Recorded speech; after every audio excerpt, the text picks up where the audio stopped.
welcome to Talk of the Block. I'm your host, Patrick Brochu. And I'm Nigel Grimmer, and this is Batteries Not Included. Today we're going to be talking about sex toys, sex myths, and healthy relationships. Here to talk with us today, we have a very special guest, owner of Discreet Party and the hostess of Sex Toy Bingo here at Confederation College, Chris Carlson. Thank you for being here with us today. Thanks for having me, guys. It's such a great honor to be Of course, here. it's a pleasure. So, how you doing?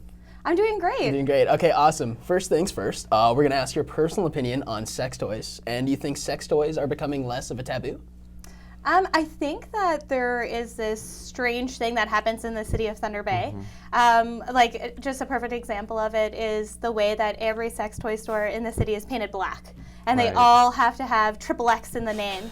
You know, it makes it such a forbidden thing. It's just like to purchase a sex toy in the city of Thunder Bay, you have to walk past every pipe, bong, screen, rolling paper in the city. Before you get to... It's kind of sketchy, you know, it gives you that mindset.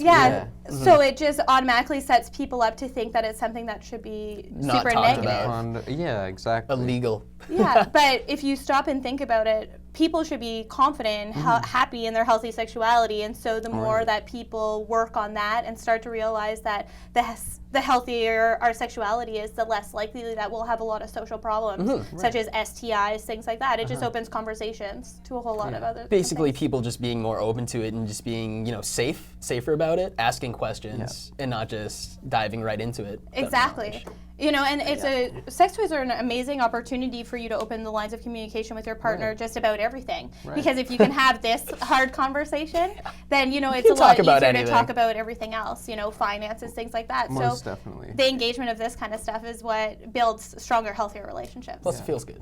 And it feels good. And it feels good. It's definitely something that we have to openly talk about because, I mean, it's one of those things that people are kind of scared to talk about, but at the same time, they could be curious and, you know, want to learn more about their whole sexuality. Yeah. It's got a lot to do with the whole like sketchy thing. She's talking about like Chris talking about the whole black painted, everything's like really dark, XXX, dark, scary. It's like, only for the freaks. when you go to downtown Toronto, the buildings are brightly painted. They have huge. They have awesome. Huge flower pots and everything outside. It's like the most welcoming thing to come in, and then you see a society of really healthy, engaged individuals in, you know, what's going on with their life. So it's an amazing, just like the position of just even like environment and geographical isolation that can play. Definitely. Yeah, I went into a shop and it was like there's gold pillars, everything's lit up, there's like shiny displays. I was like, oh my god, this is crazy. And then you go here,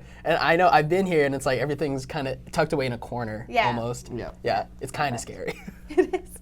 It's almost frowned upon and scary in a way for like a lot of the older folks maybe looking at sex toy stores and how it's just it's next to impossible for somebody who isn't a professional. Like, take a teacher. A teacher wants to go, how do they walk into like tricks with, you know what I mean, where their students are going and buying pipes and balls, whatever. Like, how do they explain that they're walking into a store like that? You know, you can't do it. So I think that that's something that our city is really lacking, is that understanding and that confidence. Like, I don't think there's anything more sexier than a woman who is comfortable with her sexuality, but also like a couple that can just openly say, you know, there's nothing to be ashamed about. And I think if we spent that time focusing on girls and males, you know, self-esteem when it comes to their sexuality, it portrays itself in everything else. Definitely. You know?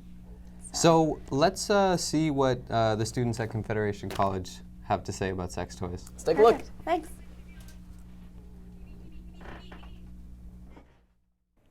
We're standing outside of the cafeteria of a national college, home of some of the horniest people on the planet and a few STDs still to be discovered. We're going to ask them what they think about the use of sex toys in the bedroom and maybe even surprise a couple. We are going to tell them that we're going to ask them about school spirit. Shh, let's get them. Tell me what your onesie is supposed to be. Mine is an owl. There's like these weird horned owl feather things that were stuck up here that I had to tape in with duct tape. But besides that, it was just a regular owl. Perfect. And have you ever used a sex toy? No, I have not. No. Can you tell me a little bit about where your school spirit is? Because I don't see it here and you're not in a onesie. I left it at home. I don't have a onesie. Oh, well, and do you think your parents ever use sex toys in the bedroom? I hope not. I really hope not. Do you think your parents use sex toys in the bedroom? Wait, what? Do you think your parents use sex toys in the bedroom? I don't want to think about that, but hell yeah! Woo! Spring Break 09! Do you think that your parents use sex toys in the bedroom?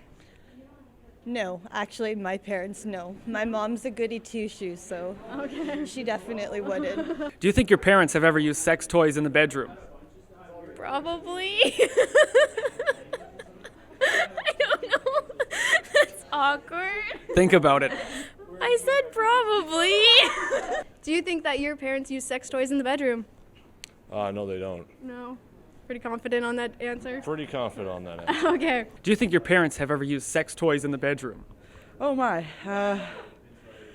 I don't want to think about it, but probably. Do you think that your parents use sex toys in the bedroom? No. Actually, yeah, I found it one time. Oh, So no. yeah, I think so. I'm I think sorry so. that happened. Yeah, it was pretty. I was like 12. It was pretty bad. Do you think your parents use sex toys in the bedroom? No. Do you think that your parents use sex toys in the bedroom? No, they don't. They don't use sex toys. No. No, they don't at all. So. Okay, good. I hope not. That's awkward. Just think about it for a minute. Okay, I'm done. Do you think that your parents use sex toys in the bedroom? I don't know. It's none of my business. I think that what people do in their own bedroom, they can use as many toys as they should. There you go. I'm all for people having fun wherever they need to have fun. And toys are always good. Have you ever used sex toys? No. No? Okay. No. Are you sure? Yes. Have I purchased them for other people? Yes. Did my girlfriend run the Love Bug for years? Yes. Oh. Could I get free sex toys? Yes. Okay, we'll have to get that. We raised for the broadcasters $500 for their after party, giving the dolphin dildo away. The dolphin dildo. It was a new one out, $150. A guy won it, and he was so excited for his girlfriend. I didn't understand that. And apparently, it sprayed warm water. Oh, lovely. That would be the dolphin. Cool. Well, everybody, it's been a very hard and lively day here. And we have surprised many students about sex toys. If you listen closely, you can hear our free condoms being put to use. Now back to you guys. All right. So clearly there was a lot of different opinions from the students. Yeah, a lot of people were kind of shy about the subject, you know. If I was got asked the question, you know, about my parents using it, I don't know what I would say, but maybe let's look at some of the benefits that people don't know about. So do sex toys have benefits? Sex toys have amazing benefits to everyone who uses them. But just to touch base on what you guys were talking about. Yeah, for sure. So 75% of all married couples have a sex toy. So, and that includes Really? most people between the ages of 36 and 70. And one of the highest demographics of people who are using sex toys in today's market are between 50 and 70 years old. Wow. And one of the reasons why this happens is because of the health benefits that sexual engagement has for everybody. So when you talk about some of the benefits of sexual activity and the use of sex toys, you have to think about people who maybe struggle with erectile dysfunction, or people who have diabetes, people who are widowed. So the health benefits for sexual encounter or the use of sex toys is immense because it rushes blood to the surface of your body parts. It releases serotonin with every orgasm that you have. So literally, sex does cure depression. It's one of those amazing things that it's magical. It's a magical thing. Magical. And for people who don't know what serotonin is, that's the happy magical dust that's in your brain. That's right. It's what comes from makes your pineal you, gland. Yeah, it's what makes you feel euphoric, happy. Happy. So your body naturally produces that with every orgasm. So when you think about just the health benefits itself, sex toys are an amazing opportunity for people who are both healthy and unhealthy. So it provides people with abilities the ability to still be sexually active with their partners, even if they can't health-wise. Just needs a little bit of extra help, That's it's super right. fine, it's cool. And so when the blood gets rushed to that certain area, guess stress gets relieved as the serotonin gets released into your body. Yeah. So sex toys are good. There's a lot of negative stereotypes with the black stores and in the downtown area, but there definitely are some benefits for sex toys. And if you think about it, just like I was saying earlier, the ability for you to have those open lines of communications with your partner, it opens the lines of communication for everything else in your relationship. So in order for you to have that, like we talk about sometimes how it's like a hard sell, but you know, it's not. Like, it's tough to bring up basically, but once you do, it just could opens open the a lot of doors doors. for a lot of different things. Because once you go through that conversation, you can pretty much have any other kind of conversation. That's true, yeah. And that's one of the things that a lot of people are scared about, I think. I think before we get more into it, we're going to go to a break. But after the break, we're going to talk about some common sex toys for female and male masturbation, along with a presentation coming up after the break. Sounds fun.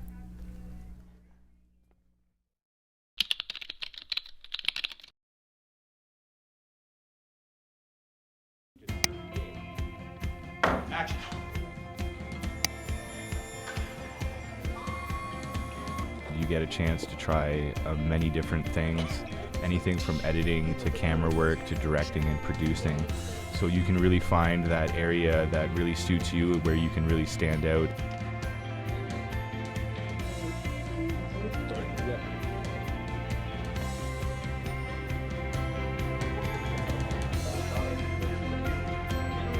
The staff is great. They've all been in the industry for countless years. They're really supportive, just the perfect people to guide you into the future of your career.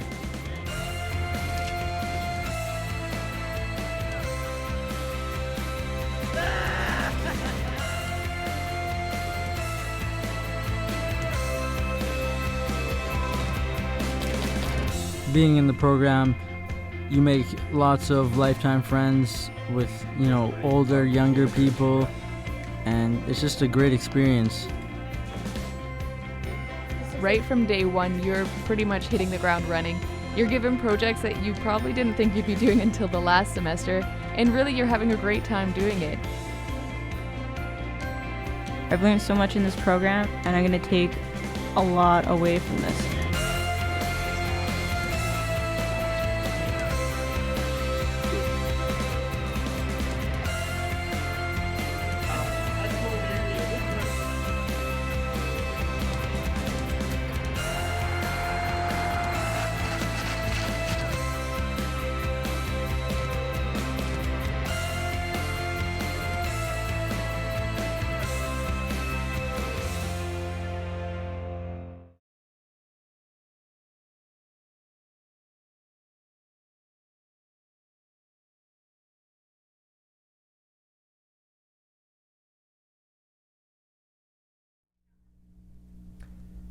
And we're back. All right, so we're at the spot you are all excited for. We're going to talk about our sex toy presentations. So what do you got for us today, Chris? Well, I thought first of all we'd talk a little bit about lubricants. Yeah, I see some because music up lubricants are probably one of the most important things, aspects of using a sex toy. Yeah. Lots of people think, oh, I don't need lubricants. Mm-hmm. Well, you know what? Lots of people didn't need the last pair of shoes they bought either, but guess what? They felt good when they bought them. So Definitely. think about lubricant kind of as like the new shoes for your vagina. You know, they feel good, and everybody should be using them. Okay. So one of the most important things that people need to know about lubricants is that there's lots of different kinds. Right. So the most important thing is lots of guys will have oil-based lubricants for masturbation. Those are not good for use with latex or with dental dams. Okay. So they break them down, they make them completely null and void, so it's like you're not using them at all. Okay. Wow. So it's really important that when you're having a sexual encounter with your partner that you're using the one that's best. So what I always recommend is a like a light lubricant. A water-based lubricant is cheap. They're like Walmart, so you can find them anywhere and they're good for everything. They sell these at Walmart? Yeah, you can get these pretty much at any pharmacy, Walmart. They range in price from usually $12 to $20 for a bottle, and an average size bottle will be fine. There's flavored lubricants. Now, flavored lubricants are amazing for a number of different reasons because you can use them for everything. You can use them for blowjobs, you can use them for FaceTime, you can use them for intercourse as well. The trick to flavored lubricants, however, is to make sure that they have 0 sugar in them. Sugar is what will cause yeast infections, and so lots of people will have really bad experiences because they don't know and they're uneducated walking into a sex store, so they'll buy something that's cheap but will have a lot of sugar in it because the people who own the sex toy stores don't care. They just want to sell. So it's super important that you always become educated about what you're using. Read the labels, folks. Read the labels. This is a really great brand, and this is a watermelon flavor, so it's probably one of the best sellers that I have. Should we do a taste test? Let's do a taste test. So all you're going to do is open it up here and just apply a little bit to your finger. You guys can taste it. Okay. I guess I'm going first and You're tasting going this first. lube There you go. right here. Okay, Just give me a have dab. little Give me a bit. dab. Here you go. Let me lube you up. Lube me up. Lube up. Nice. Okay. There you go. Should we do it at the same time? Or like, okay, ready? Cheers. Should I let Okay, 1, 2, 3, go. Oh, it does taste like watermelon. It's amazing good product. Like, yeah. I've been selling sex toys for 13 years. This is probably one of the best flavored lubricants that I've found on the market. Does not have any sugar in it. 0 sugar. It tastes like it has. It just tastes so like a it's watermelon. good for people who are diabetic or people who are counting calories. Everybody's always on those diet takes. It's another thing. So if you're really, really active, you know, yeah, it's good. that's the way to go. So silicone lubricant is probably like the Cadillac of lubricants. It's great. This is, but like with a Cadillac purchase, it comes with a higher price tag, but it also comes with some complications. So silicone lubricants can't be used with silicone sex toys. So it's really important that everybody who's using a sex toy know what they're made out of. Because if you were to use this with a silicone toy, then the color from the toy will actually bleed into wherever you're using it. So it makes for a really hard dating practice on Friday nights if your vaginal area is probably the same color as your toy, which in most cases is bright purple. So it's a really hard sell on those things. So just making sure you're using the right toy with the right lubricant is going to be half the battle. So if you're going to step it up a notch and buy the more expensive one, make sure you do your research. That's right. And make sure there's no sugar in your lubes. That's right. So when we're talking about the use of toys, I think that one of the most important things that we talk about is G-spot orgasms. Because lots of people don't even understand where or how it is. It's like this elusive thing everybody's chasing. It's the fountain of youth. That's right. So what I'm going to do today is I'm going to actually teach you guys how to find your G-spot. And I know that this is so important to you because you just our G-spot. Well, you want to help women find theirs. Because that's how you guys become heroes in the bedroom. So I'm about to help you guys do this. Okay. So it's really easy. This is a G-spot finder. So a toy designed in this shape is meant specifically for finding a G-spot. So you're going to insert it into the vaginal area with the ball facing towards your upper tummy. Okay? Then as you press down, as you're pulling it out, when a girl hits her G-spot, she's going to know. She's going to know. It's a thing, your foot cramps up a little bit, they know what is happening. And then what will happen is, what usually happens is women are like, stop, I have to pee. It's not true. So instead of slow, we go. That's going to be kind of like the new motto. So just remember that information when you guys are thinking about it. So a G-spot finder. Now, the thing, guys, that you guys want to remember is that these are really hard. So when you're using it, you just want to make sure that you're being gentle, okay? It's not something that you want to be like forcing in there really hard because we have bones and stuff and it hurts. Of course. So this is another example. This is the Platinum Butterfly Kiss. As you can see, it has a little butterfly on it. It's pretty. So really the same kind of idea as this, except it's soft. So this is kind of a better beginner toy when you're thinking about introducing toys. It has a clitoral stimulator, a labia stimulator, and it's also G-spot designed. All cleverly designed as a butterfly. All discreetly designed as a butterfly. So it's nice because this is the only insertable length, so it's not an overbearing toy, which makes it a really easy introduction into the bedroom. And because it's soft, this is like a really great toy that everyone can use. Right, it's not intimidating at all. You know, so buying toys that are non-phallic, which means doesn't look like a penis, is a much easier sell than something that looks like a penis. Like an actual, Now, this has 9 functions and it's completely waterproof. So 9 times at the bottom and it's completely waterproof. So all of these are really important things that you want to be looking at when you're buying a sex toy. So definitely. What is this mystical toy right this here? monster is the rabbit, made famous by Sex and the City. It was the first ever time that openly, besides the suture hands, that sex toys were actually brought up on an ongoing TV show. Wow. So after that, the market on sex toys rocketed. When Sex and the City said it was okay to talk about your sexuality, it was magically okay. It made it okay for every other woman to talk about it. So the rabbit, I'm just going to show you, has amazing functions. It has these rotating beads and head. Plus, you can turn up the clitoral stimulator right here. So it has its own functions. So you can, if you don't like the head going that fast, you can slow it down. If you get bored that way, turn it the other way. Oh, both directions? Both directions. So when you're talking about sex toys for women, there's so many options out there. Mm-hmm. But I think one of the most important things that we need to remember is that no sex toy is gender specific. Right. For sure. The idea between using a sex toy is about enhancing your sexual relationship. So every sex toy that you're buying should be one that you're looking to use either by yourself right now to enhance your sexuality or to be used as a couple's toy. Okay. So don't kind of look at them as best for girls, best for boys, but which one is going to best meet your sexual preference. Okay, we're going to talk about some more ways you can enhance your relationship after the break. That's great. All right, awesome.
All right, and we're back to the show. Okay, so Chris is going to talk to us about male sex toys.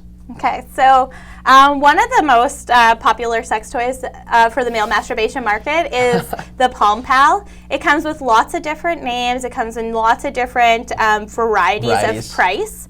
But this is kind of the standard. So this is a Palm Pal. So they come in different shapes to either look like a vagina, a mouth, a bum, like there's all sorts of things that they can look like. Pretty much everything. They come in all different colors, skin tone, black, glow in the dark, you name it, you can glow get in it. the dark. Wow. Whatever you want, you know, whatever you're into. So this is made of UR3 skin, which is probably the most lifelike skin that you can get. Like you're going to feel it, and it does feel like skin. Go ahead and touch it. Wow. Oh my God, okay, wait. Oh my God. I know. So how can we use this in a healthy way? So using this is pretty simple. UR3 can only be used with a water-based lubricant, so that's something that's super important. And then pretty much what happens is you're going to use the water-based lubricant on your penis, and you're going to insert your penis in here. Boom. Pretty much you're going to use this to either masturbate or your girlfriend is going to use it too. Like this can hammer off a hand job like you've never seen. Whoa. So on the inside it's all ribbed. Now the most important part of this is how do we keep it clean? Right. So because I know that college people aren't the best at keeping clean after themselves, so what I want to let you guys know is it's super easy to clean. And I know everybody's thinking, there's no way it's going to fit. Don't worry, it stretches, okay? So all you're going to do is you're going to flip this inside out. You're going to rinse it in really hot water, okay? You're going to let it air dry inside right, and then as soon as it's dry, you're just going to flip it inside back. I know, you've never seen a vagina that can do that, eh? There you go. That's awesome. Oh, thank you. You're welcome. All right. So now, I guess, can we talk about a little bit about healthy relationships? Yeah, by all means. So, what toys can we use in healthy relationships? Well, I think that every sex toy can be used in a healthy relationship because it's about finding that balance about what is in, like, what you want and what your partner wants. So it's super important that you guys, like I said, are having those open communications. And ways that I recommend that couples can do that is if you get a book. Like, this is a really non-challenging way. Get a book, Right. like of Kama Sutra, and maybe you circle in one color and your partner circle in another color of things that you want to do. And that's a really easy way for you guys to kind of see where you are both at without having that really challenging conversation. Wow. But a couple of toys that you guys might want to look at that are really easy, kind of bring it home, is a bullet. So a bullet is probably the best-selling sex toy on the market today. It's non-phallic, so it's not like super. A little bean. Yeah, it's not super challenging, and when you use the word little, it's a lot easier for men to feel more comfortable introducing this than maybe say the rabbit. See how that's a much different thing. So. This can be used both internally and externally, both vaginally and anally. It can be used for clitoral stimulation, nipple stimulation. You can hammer this in between your hands and nail off a hand job like it's nobody's business. So when you talk about price point for $25, this is a really great buy. And this is also a really great introduction toy for people who might be feeling a little bit uncomfortable. For people who are looking to spend a little bit more money, this is the WeVibe 4 Plus. So the WeVibe 4 Plus has a bunch of different opportunities. So what this is this inserts into the vagina, but you wear it while you're having sex with your partner. So you can use it either as your own or as a couple's toy. And so what you do is you insert this into the vagina. So the part is resting against the G-spot on the inside and against your clitoris on the outside, and it clips on. Now the amazing part about when we talk about technology and how far we've come, WeVibe 4 Plus actually has an app for every smartphone. Wow. Which means that even if your partner was in China and you were in Thunder Bay, as long as there is cell service, he can control your vibrator from anywhere in the world. Wow. And you can just wear this anywhere, right? You can wear this anywhere. You can wear it to work. You can wear it doing the dishes. I'm telling you, I bet your math class never seems so much exciting as it does with the WeVibe 4. So this is the hot product on the market right now. Right now, this, in November, when this came out, 40,000 of them went on sale, and 40,000 of them were sold in 8 hours. And they actually back ordered up until several months. So it was super important. So the WeVibe 4 right now is the hottest couples toy on the market, I would say. Yeah. That's crazy. Amazing. Yeah. So great for long distance relationships. It is. I mean, or if you just want to, bring Skype calls to a whole nother level. Yeah, use it kind of like a walkie-talkie. And that's the amazing thing, right? Is technology leads us to so many great things, but with that also comes the lack of information. So people are reading and hearing things that are very untrue. So it's really important that when you guys are getting information about sex toys, sexual health, that you're getting it from a really reliable source. So what's the most the common misconception about sex toys? Is it just that I think people just don't want to talk about it at all because they're scared to... When I was watching the video, one of the things that kind of made me laugh is the idea that people thought that their parents didn't have sex toys. Right. And I wanted to remind them that you guys all came here via parents. Right. And so your parents once were the people who were at college answering the same questions that you guys were. So it's really important that people remember that we don't need to be ashamed of our sexuality. Being empowered and being confident in this will lead you to be powerful and confident in everything else that you do in life. And so the healthiest relationships are the ones who can have these hard conversations and translate them into everything else in their life. So you don't date somebody because they're super smart. You don't walk up to somebody because they're you walk up to that person because there's that initial sexual attraction. And after you've been with somebody for 4, 5, 6 years, that kind of starts to slow down. So spice it up. The introduction of something as small as a little outfit or a bullet or a cock ring, it's that simple to add that spice back to a relationship that just needed a little bit of something. Well, that is very interesting. I love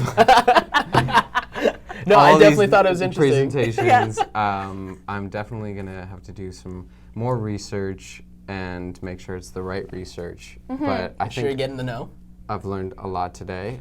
Thank you so much for being with us. No problem. Thanks so much for having me. Yeah, taking time of your day to come and shed some light on a topic that people are uncomfortable with. No problem. Thanks for having me. No problem. Thank you. That was Talk of the Block. Well, thank you so much for stopping by. Thanks for tuning in, everyone. You're listening to The Pound Confederation College Radio.